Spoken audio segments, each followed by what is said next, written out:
Beranjak ke topik seputar pilkada, saudara. Capres pemilu 2024 Anies Baswedan mempertimbangkan semua dukungan yang mendorongnya untuk kembali maju dalam pilkada Jakarta November nanti.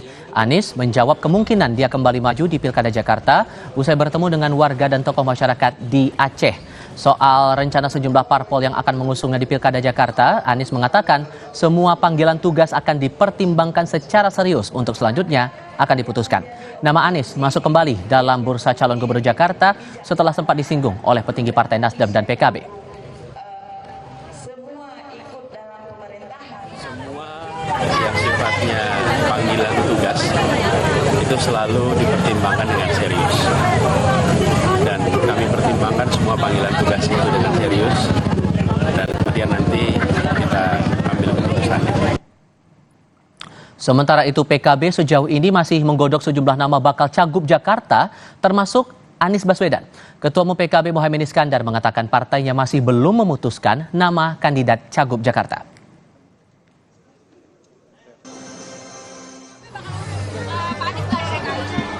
Nanti akan ada keputusan.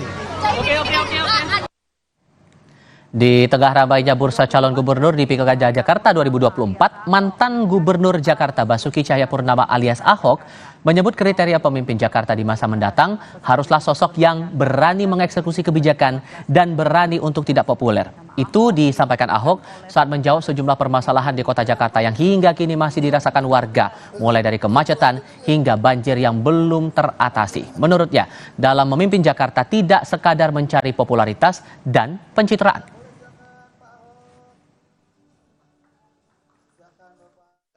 Yang paling penting bagi saya bukan kajian-kajian.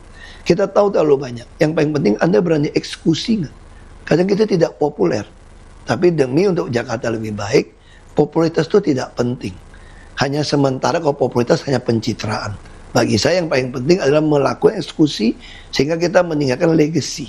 Bahwa yang kita kerjakan itu ada. Secara popularitas, nama Anies Baswedan dan Basuki Cahayapurnama atau Ahok masih unggul untuk dijagokan dalam bursa pemilihan gubernur Jakarta tahun ini. Lalu seberapa besar kemungkinan Anies dan Ahok kembali bertarung memperebutkan kursi Jakarta 1? Kami diskusikan bersama Direktur Eksekutif Poltreking Indonesia Hanta Yuda. Mas Hanta, selamat sore. Selamat sore, Tifal. Ya, terima kasih sudah bergabung bersama kami. Sama-sama. Kansnya gimana nih? Ada nama Anies, ada nama Ahok. Kemungkinan mereka berduel lagi di pilkada tahun ini seberapa besar? Menurut saya cukup besar ya potensinya.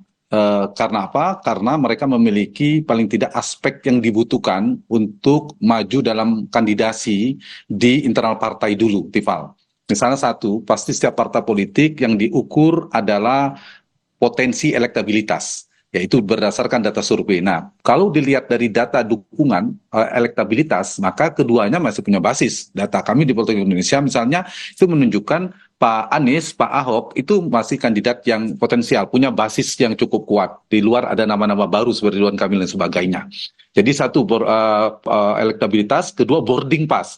Dari sisi boarding pass, PDI Perjuangan menyebutkan salah satu nama yang masuk dalam penjaringan mereka adalah Pak Ahok. Begitu juga Pak Anies disebutkan di Partai Nasdem. Dibandingkan nama-nama yang sudah ada, mereka elektabilitasnya relatif lebih tinggi. Misalnya ada nama Saroni dari Nasdem, itu kan jauh dibandingkan nama Anies elektabilitasnya. Begitu juga di internal PDI Perjuangan. Sehingga secara boarding pass, meskipun mungkin belum cukup karena harus berkoalisi semua, maka di DKI maka mereka sudah punya potensi boarding pass. Yang ketiga isitas, mungkin itu bisa datang sendiri.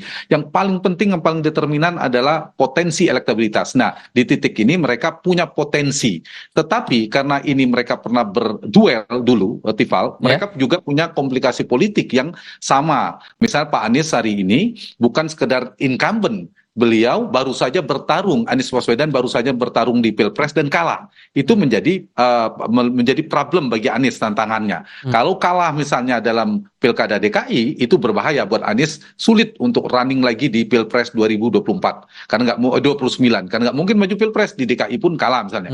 Yang kedua, kalau Anies bertarung lagi dengan kendaraan Nasdem dan PKB, dan kita tahu Nasdem dan PKB sekarang mendekat merapat ke Prabowo, mereka misalnya berhadapan-hadapan, itu menimbulkan komplikasi politik juga. Nah, ini yang saya kira harus dihitung oleh Anies Baswedan. Ditambah ada figur-figur yang lainnya. tentunya di internal Nasdem. Begitu juga dan Pak Ahok. Pak Ahok juga punya tantangan. Tantangannya apa? Di PD Perjuangan ada figur-figur baru, kemudian ada isu 2017, kemungkinan Pak Ahok akan dulu juga berhadapan dengan Pak Anies, misalnya ada kemarin kalah, dan kemudian ada isu-isu di 2017, itu sangat mungkin dikapitalisasi, didaur ulang oleh lawan politiknya untuk menyerang Pak Ahok. Jadi dua figur ini secara politik punya per hari ini Tifal memiliki potensi elektabilitas untuk dilentingkan paling tinggi, tetapi memiliki komplikasi yang bisa di downgrade, yang bisa diserang juga cukup besar dibandingkan figur-figur baru. Oke, tapi kalau kita melihat juga dari hasil perolehan di DPRD DKI Jakarta, PKS nomor 1, kemudian PDIP, dan disusul nomor 3 Gerindra. Kita juga paham ada arah-arah untuk partai-partai tertentu mengusung nama-nama lain selain dua tokoh tadi begitu. Untuk kendaraan politik masing-masing ini kansnya sebagaimana? Untuk Anies bagaimana? Untuk Ahok bagaimana? Iya, kendaraannya mereka masih punya potensi, tapi mereka bertarung dengan nama-nama lainnya. Misalnya kalau kita bicara kandidasi parpol, pertanyaan Tifal tadi itu tidak bisa lari dari peta politik nasional per hari ini. Jadi koalisi politik nasional itu akan mempengaruhi peta koalisi di Pilkada DKI. Karena apa? Karena nilai strategisnya sangat tinggi. Karena Pilkada DKI ini menjadi eskalator Pilpres nanti di 2009. Terbukti Pak Jokowi dan Pak Anies menjadi kandidat. Karena itu nanti peta nasional siapa yang akan merapat ini berpengaruh, Tifal. Maksud saya begini. Nah, ketika Pak Surya Paloh dan Nasdem itu bergabung dengan Pak Prabowo, apakah betul Pak Surya Paloh akan semakin mantap atau goyah nanti akan mendukung Pak Anies Baswedan? Ada deal-deal politik, ada perubahan pergeseran. Atau sebaliknya, justru misalnya ada kesepakatan kekuatan baru ini justru mendukung Anies Baswedan. Karena dianggap Ridwan Kamil tetap di Jawa Barat yang disebut dari Golkar, koalisi Indonesia Maju yang saya maksudkan. Jadi dari sisi parpol mereka punya kebutuhan memang mencari figur kuat, rival. Jadi mereka kayak Nasdem, PKB dan seterusnya kan belum memiliki figur yang kuat. Tiba-tiba Pak Ahok maju, mereka majukan Saroni, kemudian Ridwan Kamil maju, kan mereka tidak punya figur kuat. Sehingga memang mencari figur yang potensial, yang kuat, bisa berimbang dalam bertarung. Dari sisi Anies Baswedan juga sama, dari sisi Pak Ahok, terutama Anies Baswedan, dia butuh panggung politik. Setelah kalah di Pilpres, panggung politiknya apa? Apalagi kaki politik narasi perubahannya kan patah. Ketika partai-partai pendukung koalisi perubahan terindikasi kuat kecenderungannya, tendensinya akan bergeser bergabung dalam pemerintahan. Jadi saya kira ini akan menjadi pertimbangan bagi Anies Baswedan membutuhkan kendaraan politik. Jadi masing-masing partai untuk DKI ini, poin saya sangat bergantung dinamikanya dengan pergerakan politik nasional. Peta politik nasional akan terrepresentasikan, akan paling berpengaruh pada Pilkada DKI, kemudian Pilkada di Pulau Jawa, barulah Pilkada di luar Jawa. Jadi semakin strategis nilainya, nilai politiknya, maka semakin besar daya cengkraman elit partai di nasional. DPP-nya sangat fokus pada pilkada tersebut. Tapi kalau pilkadanya jauh, nilai strategisnya sangat rendah, mungkin tidak taruh digubris. Kenapa? Dari sisi gengsi politik, dari sisi nilai strategis Pilpres, dari sisi lumbung politik, dan lain sebagainya akan menjadi pertimbangan pilkada tersebut. Selain dua nama tadi, apakah ada nama potensial yang kayaknya akan jadi lawan politik yang cukup kuat juga untuk Pilkada DKI nanti? Di Jakarta saya membaginya dalam 3 kategori per hari ini berdasarkan data Tifal. Ada kandidat kuat, yang kedua kandidat potensial mungkin dia akan kuat sekarang belum kuat, atau kandidat standar. Kita tidak bicara pada kandidat standar. Nah, kandidat kuat per hari ini ada 3. 2 nama lama yaitu Anies Baswedan, yang kedua adalah Pak Ahok, Basuki Cahayapurnama, yang ketiga ada nama baru yaitu Pak Ridwan Kamil. Tetapi Ridwan Kamil kan belum tentu maju di Jakarta. Ridwan Kamil masih mungkin maju di Jawa Barat lagi. Di Jawa Barat lagi. Nah, jadi dari nama-nama yang saya sebutkan tadi, karena mengingat pilkada masih 6-7 bulan, satu.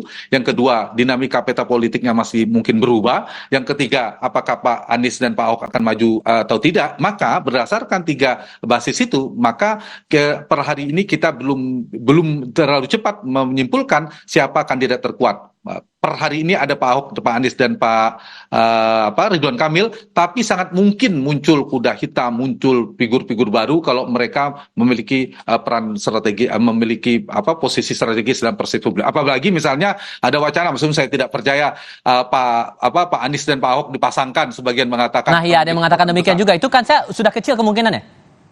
Saya melihat mereka lebih berpotensi duel daripada duet. Karena apa? Karena mereka tidak memiliki garis temu dari sisi ideologi dan visi Pak Basuki dan Pak Anies ini, Tifal. Jadi sulit dipertemukan. Kenapa sulit dipertemukan? Kalaupun mereka bertemu, orang akan berpikir akan menjadi kekuatan besar, sulit dikalahkan. Saya berpikir terbalik. Justru ini sangat mudah dikalahkan. Karena pemilihnya seperti air dan minyak akan berpotensi meninggalkan pasangan ini. Pak pendukung Pak Ahok yang sangat senang dengan Pak Ahok tidak suka Anies, pun sebaliknya suka Anies tidak suka Ahok, itu akan pergi. Jadi mereka justru menimbulkan semacam komplikasi politik baru. Nah, ini akan memberi kesempatan mereka akan mendapatkan lawan politik yang kuat. Jadi justru potensi lawan kuatnya akan muncul. Poin saya, potensi mereka akan berhadapan relatif lebih besar ketimbang mereka berpasangan. Dan partai pasti realistis akan berhitung potensi kemenangan dan sebagainya. Dan apa mungkin mereka mau jadi wakil juga? Kecil kemungkinan. Salah satu menjadi cawagup. Akan coba realistis, tapi kemungkinan untuk formasi koalisi pengusung ini akan sama seperti pilkada sebelumnya, apakah memungkinkan juga atau tidak? Waktu itu kan Anies diusung oleh Gerindra dan PKS begitu. Apakah hal yang sama juga akan terjadi lagi menurut Anda? Kalau peta partainya saya yakin akan berubah sekali, dan jumlahnya 3. Memang per hari ini tripolar atau 3 poros koalisi sangat mungkin terjadi. Kalau kita bicara di Jakarta kan dulu 3 ya, Tifal ya. Kemudian di Pilpres hari ini 2024 yang lalu Februari juga petanya kan 3, Prabowo, Anies dan Ganjar. Nah, kalau itu disambung sangat mungkin 3. Karena itu saya mewakili per hari ini muncul misalnya dari koalisi 03 yang paling utama partai LPD Perjuangan yang kuat ada nama Pak Ahok. Kemudian ada nama Bu Risma, ada nama Pak Basuki, Menteri yang juga sempat disebutkan dan lain sebagainya. Nah, kemudian dari katakanlah dari kelompok itu artinya bukan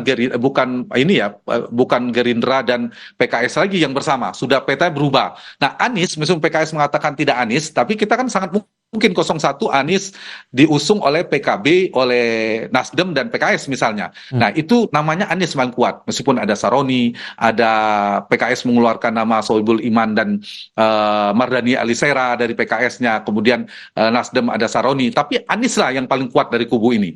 Lalu di kubunya Prabowo, kalau kita lihat dari Golkar, PAN, Demokrat, dan satu lagi Gerindra, ini nama dari Golkar yang paling serius kalau tidak pindah ke Jawa Barat, yaitu namanya Ridwan Kamil. Meskipun di Golkar ada nama lain-lainnya, tapi dibandingkan Zaki, dibandingkan Erwin Aksa, saya kira secara potensi elektabilitas jauh ya dibandingkan dibandingkan Ridwan Kamil. Jadi kalau ditarik 3 sumbu itu per hari ini, sebelum kita misalnya mengotak-atik, kita lihat saja peluang paling besar sekarang aja. Maka ada 3 figur yang kuat. Terlepas mereka akan dusung atau tidak oleh partai, ada nama Ahok yang terkuat, ada nama Anies yang terkuat, dan ada nama Ridwan Kamil yang terkuat. Nah, itu 3 kandidat terkuat di Pilkada DKI berbasis pada poros koalisi yang memunculkan mereka. Semuanya masih dinamis ya, masih belum ada ini karena jaraknya juga masih terbilang cukup lama menuju ke Agustus untuk pendaftaran. Baik di kandidasi partai masih dinamis maupun di persepsi publik soal winning the election, kampanye politik juga masih mungkin berubah dan akan muncul nama baru masih cukup potensial. Itu data per. Mas Hanta Yuda, terima kasih untuk perspektifnya dibagikan bersama kami kali ini. Selamat sore, Mas. Informasi olahraga ada sebentar lagi. Tim badminton putri Indonesia berhasil mengakhiri puasa lolos ke final Uber Cup yang telah berlangsung selama 16 tahun. Tetap bersama kami.